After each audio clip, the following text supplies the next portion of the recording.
Very good morning. Today is 11th July 2020. In this video, we'll be discussing the different articles of the Hindu editorial page. The first article is on do we need a fiscal council? The institutional is very large such that the wide job chart will likely to add noise to the signal. So this article is penned by the former governor of Reserve Bank of India, Subbarao. The next article is in the name of cooperative federalism.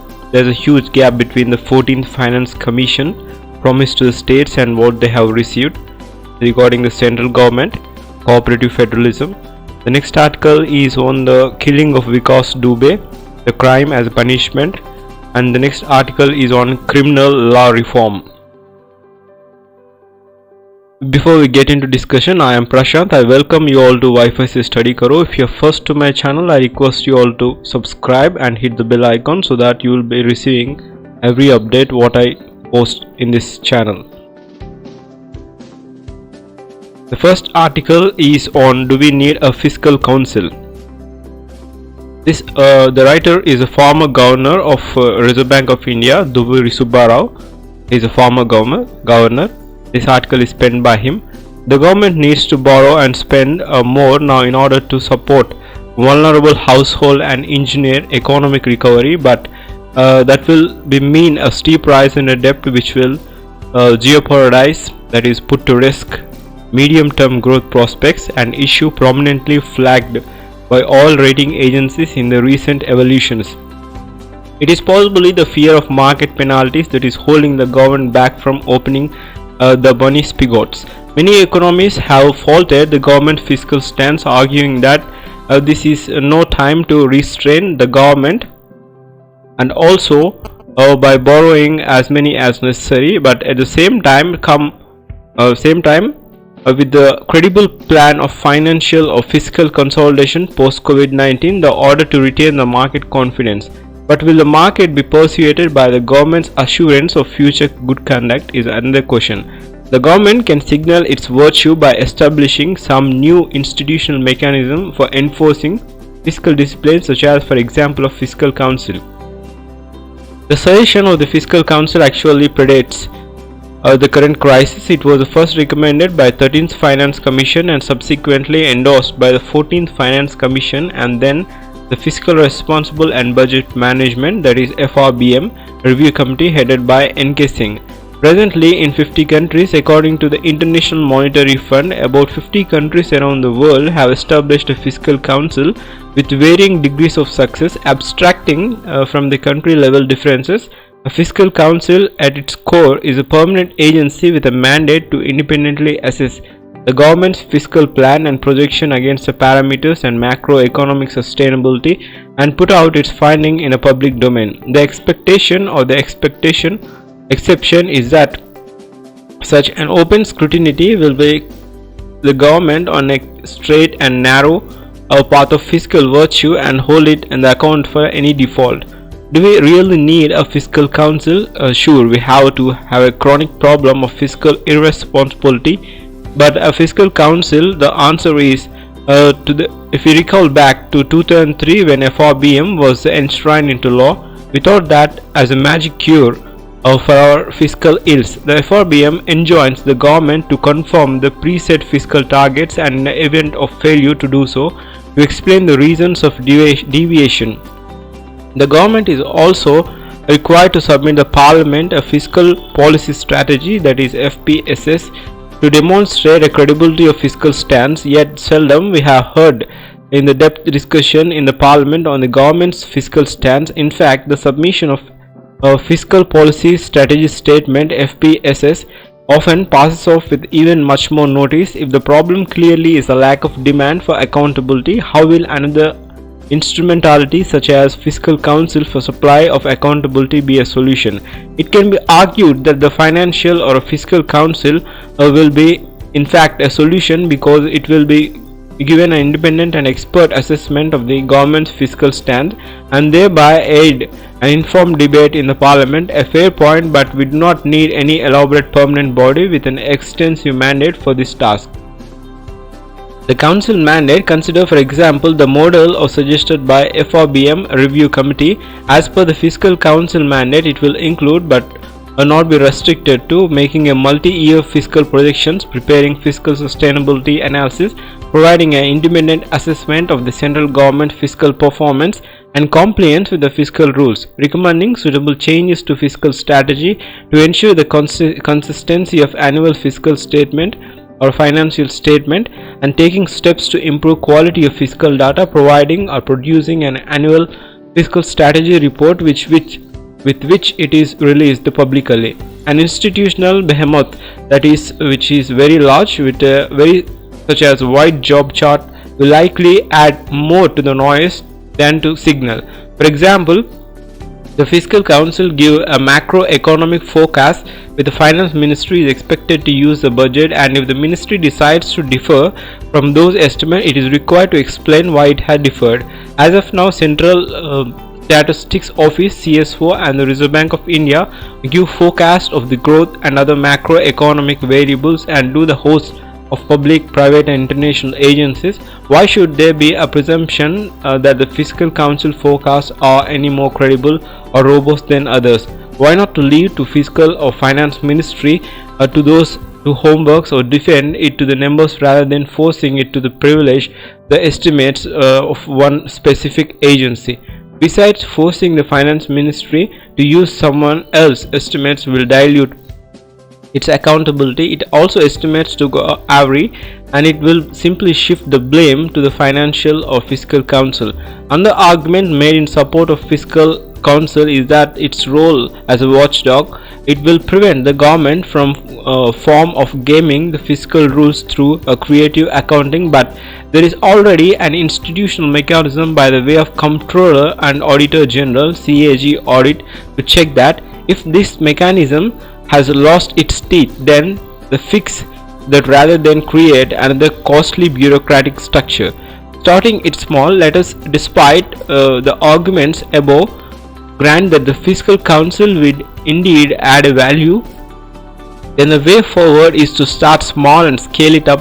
It proves to be a positive experience that the author suggests that the following low-cost and reversible startups a week before the scheduled budget preparation or presentation, let the Comptroller Auditor General, a constitutional authority, appoint a 3-member committee or a 5-week duration with a limited mandate of scrutinizing the budget after it is presented to the Parliament, or for a financial or fiscal stance and integrity of the number, and give out the public report. The CAG's office will provide a secretarial and logistic support to the committee within which the resources are. The Finance Ministry, RBI and CSO and Niti Aayog will each depute an officer to serve in secretariat. The committee will be wound after submitting its report, leaving no scope for mission any creep. This is regarding the Fiscal Council, an institutional behemoth which is such a wide job chart will likely add more to the financial status. The next article is on cooperative federalism. India, in the midst of Bharatiya Janata Party's decade of governance, the previous time one party dominated for about nearly 10 years was 4 decades ago, when the Congress had a brute majority between 1980 and 1989. In that period, the tussle for the rights of states was focused on Article 356. Using the plain governors, regional party governments were politically destabilized. There was a lip service paid to the report of Justice R.S. Parika's Commission on the center-state relationship, but its spirit was twisted. History is repeating itself, but much more crippling. The principal tool of combating state governments is no longer Article 356. One more well-meaning report is that the report of 14th Finance Commission is being cited, but it is also being sabotaged by step, and all that this being done while supposedly upholding cooperative federalism. This began well before COVID-19, but the pandemic and its economic disruption have brought things to an edge. The delayed payments. The 14th Finance Commission report was accepted in 2015 with the promise that it would devolve more finances to the states as a part of the processes States would have new responsibilities, especially in the social sector. 2 years later, the introduction of the goods and service tax regime will also be justified as a grand bargain that would eventually leave all the states better off. In reality, tax devolution of the states have been consistently below 14th Finance Commission projection. One reason is that this thing have been an economic slowdown caused primarily by the central government and are lower than the expected GST collections.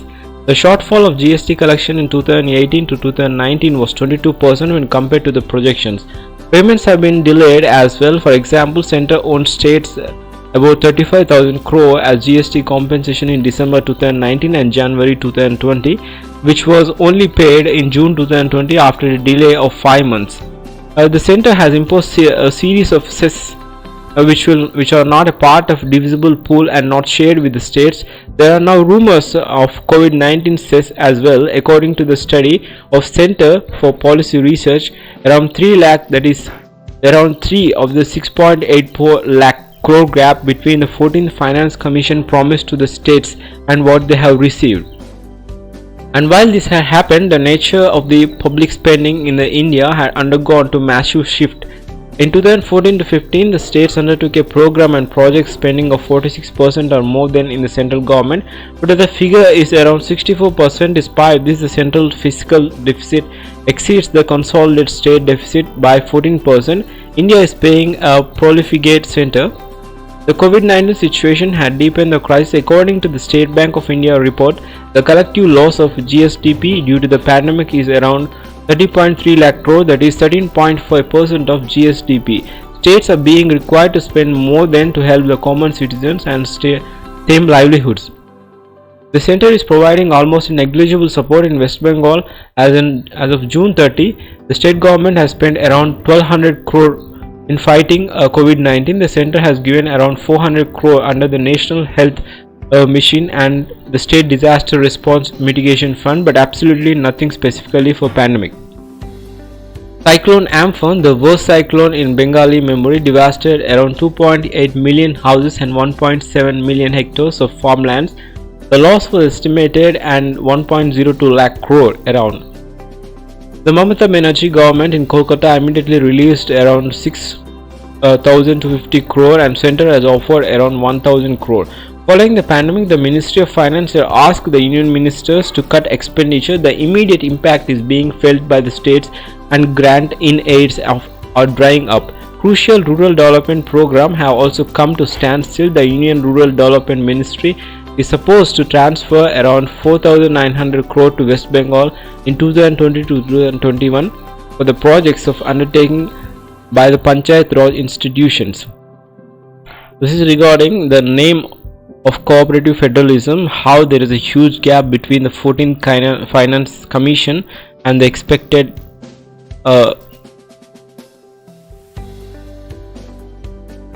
The next article is on crime as a punishment on killing of Vikas Dubey. The state must be get in tough on crime.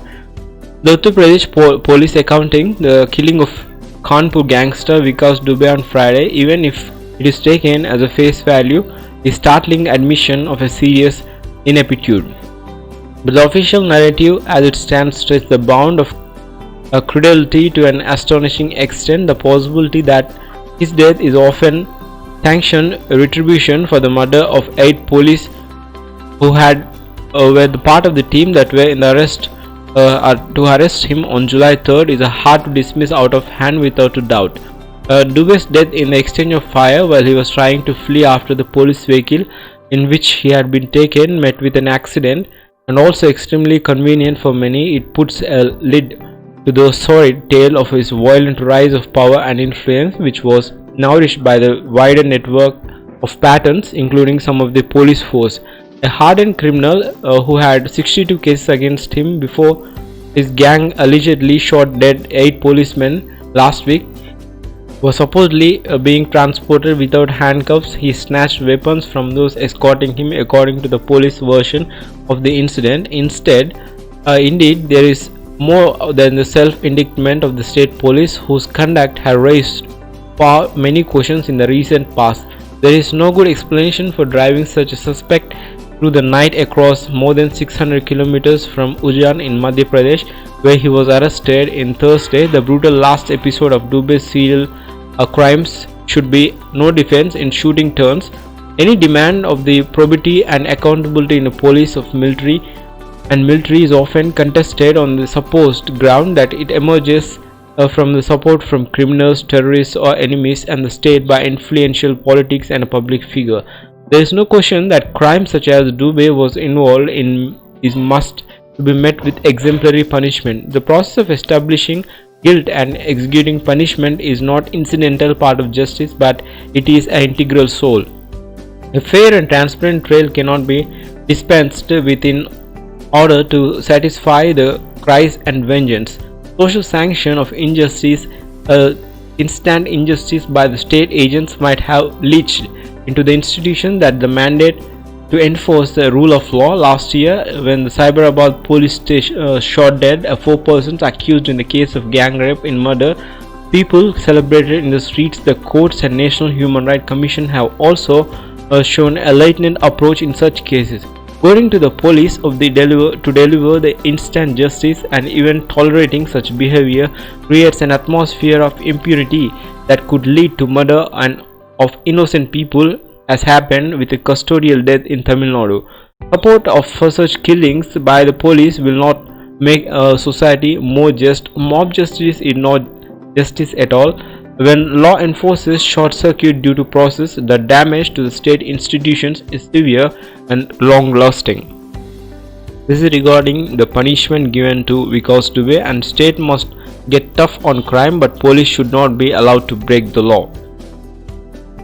The next article is on reforming on criminal laws.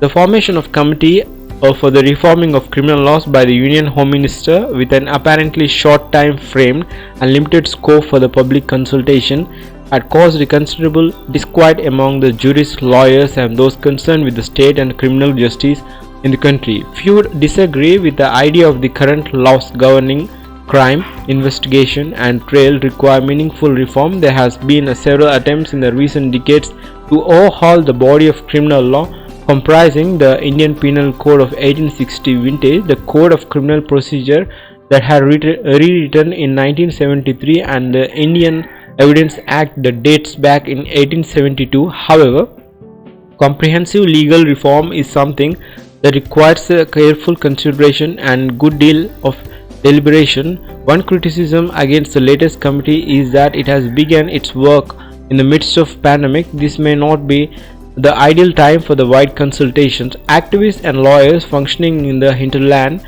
may be the particular disadvantage in formulating their opinion. The panel's mandate appear whiteboard to recommend the reforms in criminal laws of the country in principle, effective and efficient manner, which ensures the safety and security of the individual, the community and the nation, and which prioritizes the constitutional values and justice, dignity and inherent worth of individual. This is a vague and to open to multiple interpretations. It is also not clear why law commission had not been vested in this with the task. The lack of diversity in what it is all Delhi-based committee had also been adversely commented upon this. In 2003, the Justice V.S.